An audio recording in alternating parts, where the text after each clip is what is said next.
கேரல்ன்றவர் வந்து ஒரு story book எழுதிட்டு இருக்காரு. ஸோ ஸ்டோரி புக்னு பார்த்தீங்கன்னா கதை அவருக்கு யோசிக்கும் போது நைட்டில் தான் அவருக்கு வந்து நிறைய தாட்ஸ் வந்திருக்கு.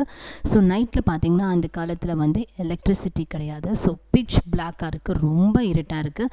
அவரால் எழுத முடியல, ரொம்ப கஷ்டப்படுறாரு. ஸோ அதனால் அவர் என்ன பண்ணுறாரு அப்படின்னு கேட்டிங்கன்னா நிக்டோகிராஃபின்ற விஷயத்தை வந்து கண்டுபிடிக்கிறாரு. ஸோ லூயி கேரல் பிடிச்ச அந்த நிக்டோகிராஃபி என்னது அப்படின்னு கேட்டிங்கன்னா நிக்டோகிராஃப் அப்படின்ற ஒரு மிஷினை வந்து கண்டுபிடிக்கிறாரு. ஸோ நிக்டோகிராஃப் எப்படி இருக்கும் பார்த்தீங்கன்னா இந்த மாதிரி தான் இருக்கும். ஸோ ஒரு கார்ட்போர்டில் வந்து மேலே பாக்ஸஸ் ஸ்கொயர் பாக்ஸஸாக கட் பண்ணி வச்சுக்கிறாரு. அதே மாதிரி கீழே ஸ்கொயர் பாக்ஸஸாக வச்சுருக்கிறாரு. ஸோ ஒவ்வொரு பாக்ஸுக்குள்ளேயும் அவர் நினச்ச ஆல்ஃபபெட்ஸை வந்து எழுதுகிறாரு.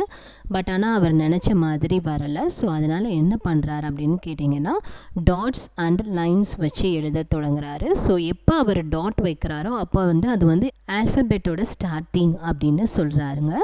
நெக்ஸ்ட்டு ஒவ்வொரு ஆல்ஃபபெட்டையும் இந்த மாதிரி டாட்ஸ் அண்ட் ஸ்ட்ரோக்ஸ் வச்சு அவங்க வந்து ரெப்ரசன்ட் பண்ணுறாங்க. ஸோ இந்த லூயி கேரல் யார் அப்படின்னு கேட்டிங்கன்னா நம்ம ஃபேமஸாக சின்ன பிள்ளையில் படித்த ஆலிஸ் இன் வண்டர்லேண்ட் புக்கை எழுதினவர்.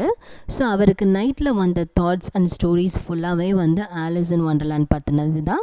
ஸோ ஆலிஸ் இன் வண்டர்லேண்டில் வந்து ஒரு சாப்டர் ஃபுல்லாகவே வந்து அவர் நிக்டோகிராஃப் மிஷின் யூஸ் பண்ணி தான் எழுதியிருக்காரு. ஸோ இந்த டெக்னிக்கு பேர் தான் நிக்டோகிராஃபி. இப்போ நிறைய மாடர்ன் நிக்டோகிராஃப் மிஷின்ஸ் வந்துருச்சுது. ஒன் ஆஃப் த மாடர்ன் நிக்டோகிராஃப் மிஷின் வந்து இந்த மாதிரி கீபோர்ட் மாதிரி இருக்குது. ஸோ இந்த கீபோர்டில் பார்த்தீங்கன்னா ஆல்ஃபபெட்ஸ் இருக்காது, அதுக்கு பதிலாக டாட்ஸ் அண்ட் லைன்ஸாக வந்து தான் ஈச் ஆல்ஃபபெட்டை வந்து டினோட் பண்ணியிருப்பாங்க.